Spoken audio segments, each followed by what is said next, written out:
মধুময় শ্রীধাম বৃন্দাবন ধাম। এই বৃন্দাবনের মাঝে আজ আমাদের ভজন তথা সাধনের বিষয় সংকেত অভিসার।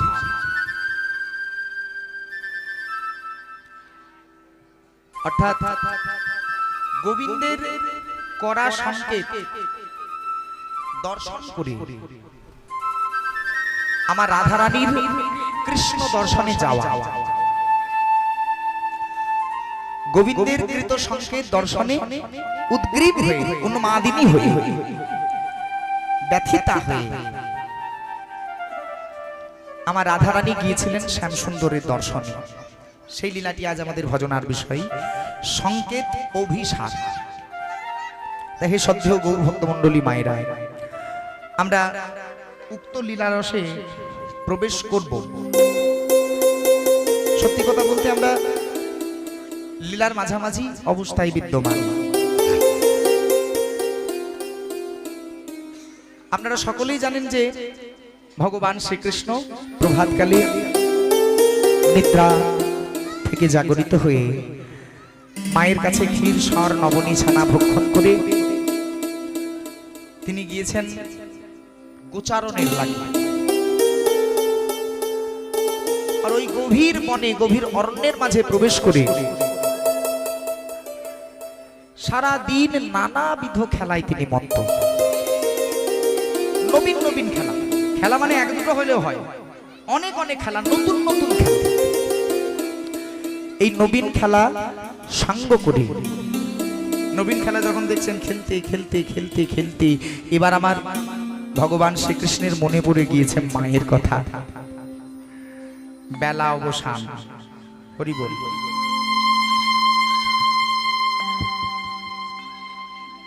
আমাদের মাকে কখন মনে পড়ে বলুন দেখি বাবা? মাকে কখন মনে পড়ে? পেটে খিদে লাগলে দেখবেন, উদরে যখন ক্ষুধা এসে উপস্থিত হয়, পেটের মধ্যে যখন খিদে দাঁড়ায়, তখন মা কোথা রয়েছে গো, ও মা দুটি খেতে দাও। এটা নিয়ম। কোথাও যদি আঘাত পেয়ে যায়, আমরা মনে করুন পথে যেতে যেতে হোঁচট খেয়ে গেলাম, হোঁচট খেয়ে কি করে সঙ্গে সঙ্গে কি বলি? কি বলি? হ্যাঁ, মা, মাগো বলি না? কেউ আঘাত করলে মাগো, মেরো না গো, মা গো। মায়ের সঙ্গে আমাদের যোগটা হচ্ছে এই নাড়ি থেকে, এই নাভি থেকে। তা আমার গোবিন্দের আজ মাকে মনে পড়ে গিয়েছে। হরি বল, হরি বল। সুবল সখাকে ডেকে বলছে, হ্যাঁ রে সুবল, এই সুবল, হ্যাঁ সুবল, তুই এ কি করলি বলতো? আমি যখন ঘর থেকে এলাম তুই মাকে কত কথা শুনিয়ে দিলি। কি কথা শোনালাম তোর মাকে? বন্ধুর সঙ্গে লড়াই হচ্ছে মা, একটু মন দেবেন। হরি বল। মানে খেলতে খেলতে আমার গোবিন্দ সুবল সখাকে বলছে, এই সুবল, আজ তোর কিন্তু ঠিক হলো না। হরে কৃষ্ণ বাবু, তোর কিন্তু এটা উচিত হলো না। তুই খেলতে খেলতে মাকে অত কিছু বলে দিলি। বলে, আরে বাবা, তোর মা যে আসতে দিচ্ছিল না তার বেলায়? বলে, কি আসতে দিচ্ছিল না মা? ওই যে তোকে বেঁধে রেখেছিল, বলছিল যে না আজকের মতো তোরাই যা, তাই তো আমি বললাম। কি বলেছিলি তোর মনে আছে? বলে, হ্যাঁ আমার মনে আছে। বলে, আমাকে একবার বল দেখি মাকে তুই কি কি বলেছিলি? বলে, বেশ তাহলে বলছি। আমি মাকে গিয়ে বললাম, ওগো শোনো মা গো নন্দ রানী, বিদায় দে তোর নীলমণি। শোনো মা গো নন্দ রানী, বিদায় দে তোর নীলমণি। মোরা যাব গোষ্ঠ বিহারে, ও মা গো, হইরা মোরা যাবে গোষ্ঠ বিহারে। ও গো মোরা যাব গোষ্ঠ বিহারে, ও মা গো, হইরা মোরা যাবে গোষ্ঠ বিহারে। আর মা মা কি বললো রে? তোর মা বললো বিদায় দেব না। তারপর বললো যে কি খাবে সারাদিন, এসব নানা রকম কথা। আচ্ছা তখন তোরা কি বললি? আমরা বললাম মোহন মুরলী স্বরে দশ দিকে আলো করে, মোহন মুরলী স্বরে দশ দিকে আলো করে, ওমা ভুবন ভোলাই আর রবে মা গো, ভুবন ভোলাই আর রবে মা গো। ও তা আমার গোবিন্দ যখন বাঁশি বাজায় জানিস না তখন কি হয়? দিব্য মূর্তি লোক সব, কত তাদের মূর্তি, তারা এসে আশি দর্শন করে সবে ও মা গো, ওই না আসি দর্শন করে তো ও মা গো। তখন তোর মা আমাকে জিজ্ঞেস করলো যে হ্যাঁ রে কে কে আসে? তা আমি বললাম মাকে কে কে আসে, আপনারাও শুনুন কে কে আসে। গজমুখ একজন মুশিকেতে আগমন, গজমুখ একজন মুশিকেতে আগমন, রক্তবর্ণ যোগে দেবে প্রায় ও যশোদা মা, রক্তবর্ণ যোগে দেবে প্রায়। আপনারা বুঝে বলুন, আমি আর বেশি ভাঙবো না, এটাই কীর্তনের মজা। আমি সব আপনাদেরকে দেবো, কিন্তু রন্ধনটা আপনাদের নিজের করে নিতে হবে ভালো করে ভেবে। গজমুখ একজন কে কে আসে? মা জিজ্ঞেস করেছিল শ্রীরামকে, এই সুবল কে কে আসে? সুবল তখন বলেছিল গজমুখ একজন মুশিকেতে আগমন, মুশিক ইঁদুর, আর রক্তবর্ণ যোগে দেব প্রায়। তার মানে কোন দেবতা আসে?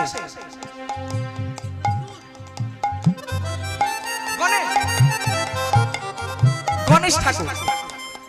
গজমুখ, গজ মানে হলো হাতি, আর রক্তবর্ণ আরেকজন আসে। শিখির উপরে চড়ি বামে করে ধেনু ধরি, বামে করে ধরি, শিখির উপরে চড়ি বাম করে ধেনু ধরি, করে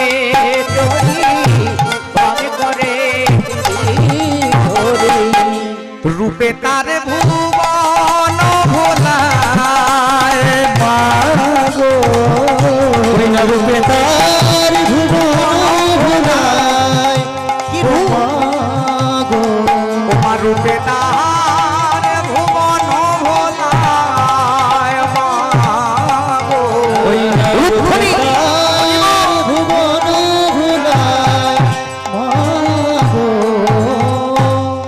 মন দিলেন?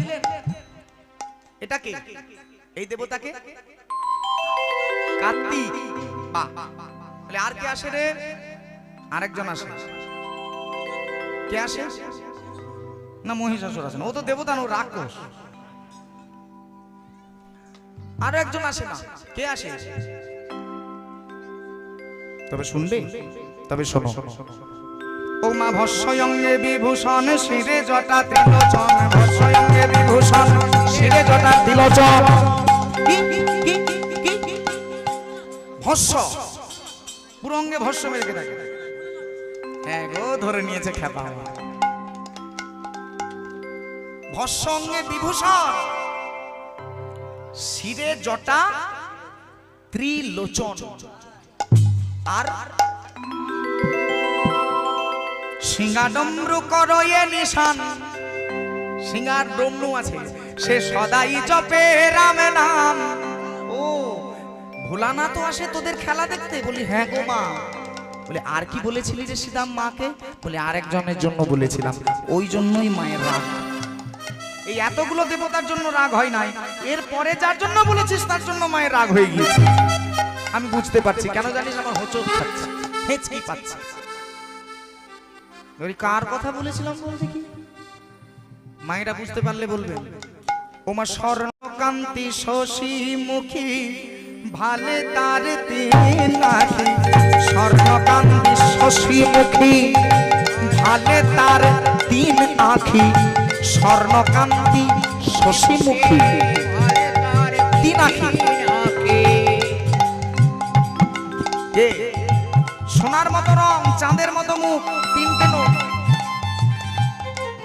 আর রূপে আধার নাশ করে ও মা গো, রূপে আধার নাশ করে ও মা গো, যোগে মায়া আসি নাশ করে আধারে, যোগে মায়া আসি নাশ করে আধারে।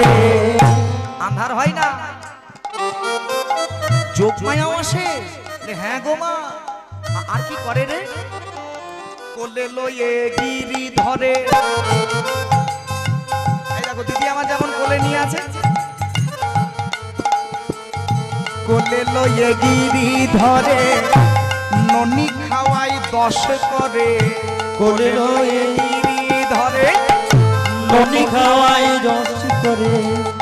ননির গরব করিস না যশোদা ও মা গো, ওই না ননির গরব করিস না যশোদা, এই জন্য মা গো। বেশি ননির গরব করিস না, তারা ননির গরব করিস না, ননির গরব করিস না, ননির গরব করিস না। সে 10 করে ননি খাওয়ায়, ননির গরব করিস না, সে 10 করে ননি খাওয়াই, ননির গরব করিস না। নিজের গর্ভধারিণী মাকে বলছে যে বাইরে আমার মা আছে, 10 হাতে করে ননি খাওয়ায়, মায়ের রাগ হবে না? হ্যাঁ, ওই জন্য আমার মায়ের জন্য মন খারাপ করছে সুবল। এই শ্রীদাম, তা আমি কি বলি জানিস, এত কথা যখন মাকে বলেছিস তখন চল, আর বিলম্ব করিস না, এবার ঘরে যাই। আমার যে বিষম খাচ্ছি আমি ঘন ঘন বিষম লাগে আমার, চল চল ঘরে যাই। ঘরে যাব তো চল, তাহলে তুই আর আমি দুইজনে মিলে চলে যাই। এই সুবল, এই শ্রীদাম, চল তাহলে যাই। কিন্তু আমরা তো একা আসিনি, একা আসছি আমরা,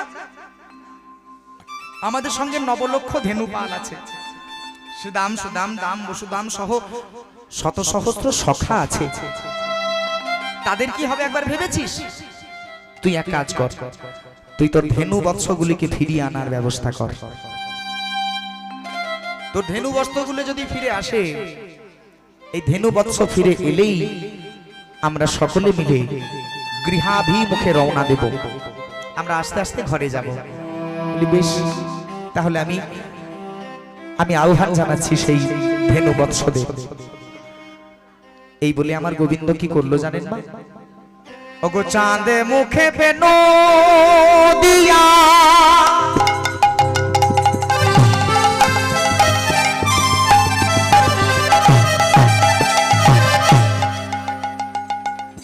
সব ধেনু নাম লইয়া, ওই না চাঁদে মুখে বেনু দিয়া,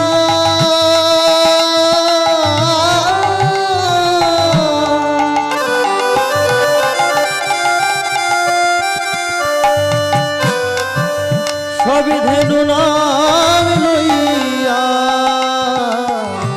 ওগো চাঁদে মুখে বেনো দিয়া,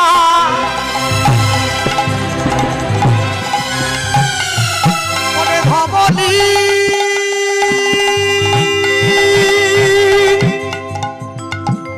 ওরে ধবলি রে, ওরে আয়া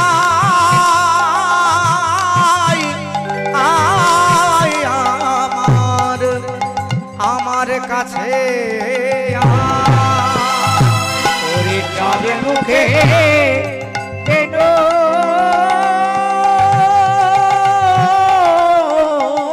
দিয়া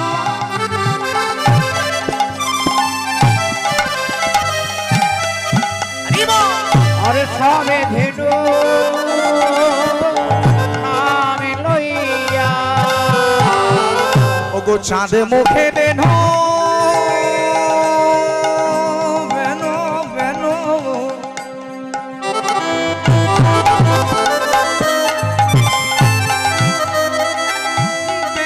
বেনো দিয়া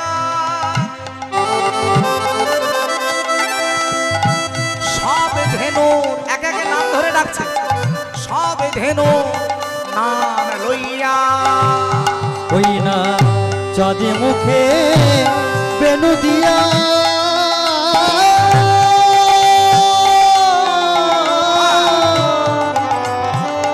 সব ধেনু নাম লইয়া আজ ডাকিতে লাগিল উচ্চ স্বরে ওই না ডাকিতে লাগিল উচ্চ স্বরে বলি ডাকিতে ডাকিতে ডাকিতে লাগিল উচ্চ স্বরে ওই না ডাকিতে লাগিল উচ্চ স্বরে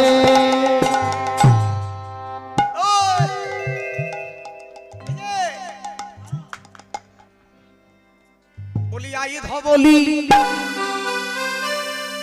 আই শ্যামলি বলি আই ধবলি আই শ্যামলি আই ধবলি আই শ্যামলি আই ধবলি আই শ্যামলি আমায় ফেলে তোরা কোন বনে গেলি আই ধবলি আই শ্যামলি আমায় কোথায় গেলি ওরে কাম ক্রোধ লোভ মদ মোহ তোরা কোথায় গেলি আই ধবলি আই শ্যামলি আই ধবলি আই শ্যামলি ওরে আমায় ফেলে কোন বনে চলে গেলি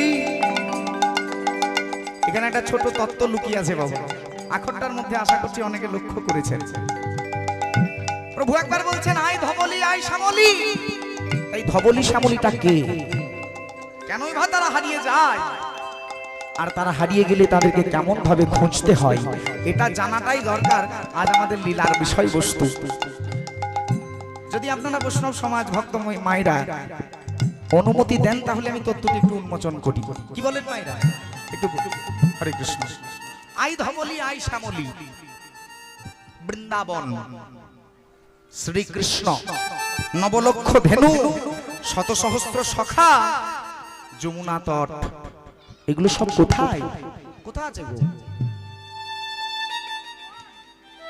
রাজনৈতিক ভাবে দেখলে ইউপি মানে উত্তর প্রদেশ যারা বৃন্দাবন দর্শন করেছেন তারা জানেন যে বৃন্দাবনের লৌকিক অবস্থান ভৌগোলিক অবস্থান সেটা হচ্ছে উত্তর প্রদেশে কিন্তু শাস্ত্র বলছে মাগো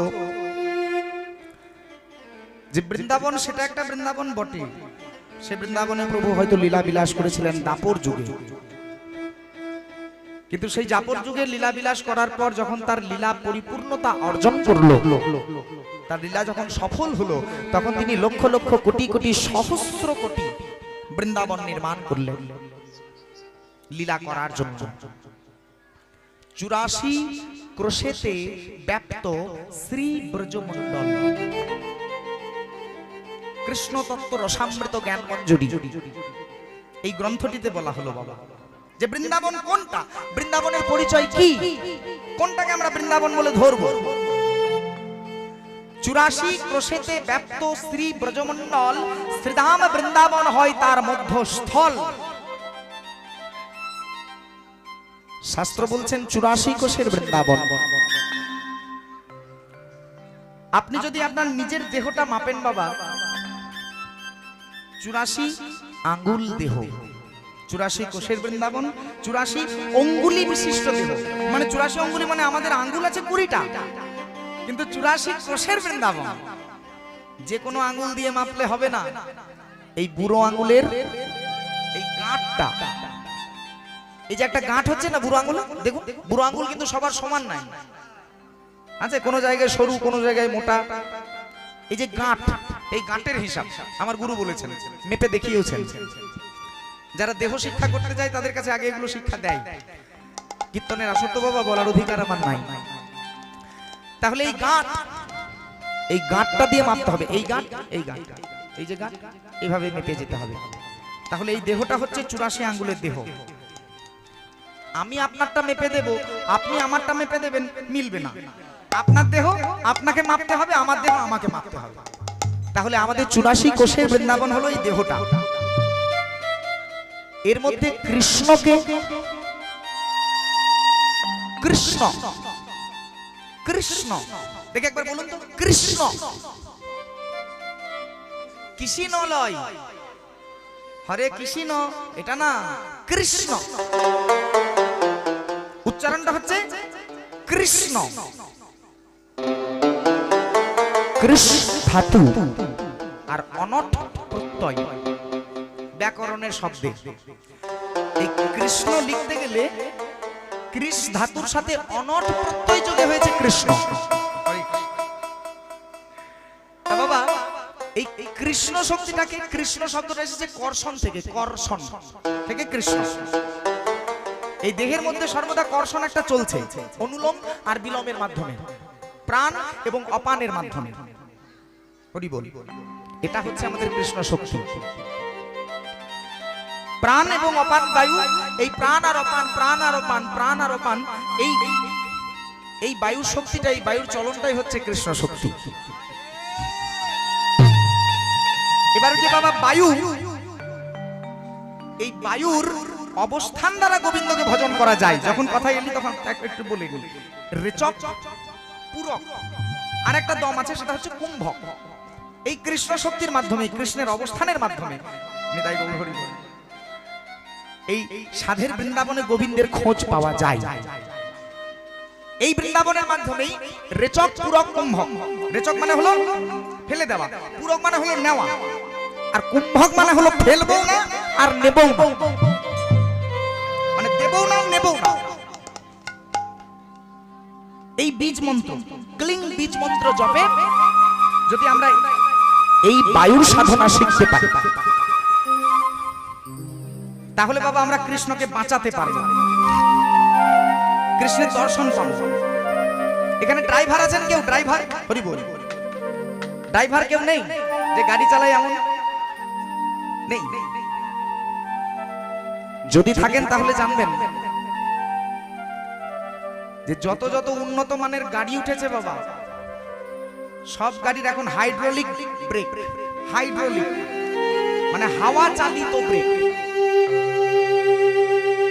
এই বায়ুর শক্তি এতটা শক্তি যে একটা বায়ু, এই বায়ুর প্রসারণের মাধ্যমে, বায়ুটাকে প্রবেশ করানো আর বার করে দেওয়ার মাধ্যমে, এই হাইড্রোলিক পাম্পের মাধ্যমে একটা এত বড় গাড়িকে থামিয়ে দেওয়া হচ্ছে। তো আপনি আপনার কৃষ্ণ শক্তির ক্ষয়টাকে থামাতে পারবো না, কিন্তু গুরুর কাছে জানতে হবে যে এই প্রাণ আর অপানের মাধ্যমে জ্ঞানের সৃষ্টি কিভাবে হয়। এটা গুরুর বলার অধিকার, আমার বলার অধিকার নেই। আজ আমার গোবিন্দ মোহন মুরলী বাজাচ্ছেন অষ্টম ছিদ্রযুক্ত, 8খানা ছিদ্র আর উন্মুক্ত করার আর 1খানা, 9খানা দরজা, 9খানা ছিদ্রের বিশিষ্ট বাঁশি। একটা বাঁশি যদি আপনারা হিসাব করেন দেখবেন, একটা বাঁশের বাঁশি একটা ফুটো দিয়ে বায়ু প্রবেশ করানো হয়, মানে ফু দেওয়া হয় একটা বায়ু। এই আঙ্গুলে 3টে ধরা হয়, এই আঙ্গুলে 3টে, 3টে 6টা, আর একটাতে বায়ু প্রবেশ করছে। তাহলে কটা হলো গো মা? আমি অঙ্কতে বড় কাঁচা, 3 পেয়েছিলাম। কটা হলো? 7টা। আর একটা বাঁশের বাঁশির তার এই দিকে একটা ফুটো আর এই প্রান্তে একটা ফুটো, দু প্রান্তে দুটো ফুটো, তাহলে 7টা, 8টা আর এদিকে একটা। 9টা। এবার আপনার এই দেহ বৃন্দাবনে দেহরূপী বাঁশিটার দিকে তাকান, কটা ছিদ্র আছে? হরি বল। 2টি চক্ষু, 2টি কর্ণ, 2টি নাসারধ্য। কটা হলো? 6টা। একটা মুখগ্রহণ 7টি, একটা মলদ্বার আর একটা মূত্রদ্বার। দেহের মোট 8খানা দরজা। আরো মেল আছে, নিতাই গৌর হরি বল। এই বাঁশের বাঁশিতে বায়ু প্রবেশ করে কটা দিকে? 9টা ছিদ্রের মধ্যে কেবল একটাতে প্রবেশ করে, আর বাকিগুলো তো বেরিয়ে যায়। আপনার এই দেহ বাঁশিটাও নিয়ে যদি ভাবেন বাবা, বায়ু প্রবেশ করার ছিদ্র আছে 3টে, 2টি নাসারন্ধ্র, 1টি মুখগ্রহণ। কিন্তু একক সময়ে, এক সময়ে 3টেতে কি একসঙ্গে ঢোকে? ঢোকে না। মুখে আর নাকে একসঙ্গে বায়ু টেনে দেখান তো দেখি, হ্যাঁ একসঙ্গে হবে? দেখুন নাক দিকে ঢুকছে না, মুখ দিকে ঢুকছে না। তাহলে 3টে ছিদ্র আছে বটে, কিন্তু বায়ু প্রবেশ করে একটাতে। ওই বাঁশের বাঁশি যেমন একটাতে বায়ু প্রবেশ করে। তাহলে দেহ বৃন্দাবন, এই দেহই বাঁশি বাজাচ্ছেন কর্ষণ রূপী কৃষ্ণ। কাদেরকে ঘোরাতে চাইবো? ধেনু। এবার ধেনুটাকে, বাহ বাহ, ধেনু মানে হচ্ছে গাভী, মানে গায় গায় নাকি গো? এবার এই ধেনু বৎসগুলিকে আমাদের এই দেহ বৃন্দাবনের মাঝে ধেনু কটা? মোট 9খানা ধেনু। তার মধ্যে 6টা হচ্ছে চোরা, শ্যামলী, ধবলী, কালী, কমলী, সুরভি আর নন্দিনী। এই 6টাকে নিয়ে যত মারামারি বাবা। এই 6 জন বড় চঞ্চল। আমাদের দেহের মধ্যে উপস্থিত কাম, ক্রোধ, লোভ, মদ, মোহ, মাৎসর্য বড় চঞ্চল, কারো কথা শোনে না। কিন্তু আমার গোবিন্দ বললেন, ওগো জি, আমি যেমন আজ বাঁশি বাজিয়ে ধেনু ফেরাচ্ছি, তোমরাও যদি সেই দেহরূপী বাঁশিটা বাজানো শিখে যাও, তোমাদেরও এই ধেনুগুলো ফিরে যাবে।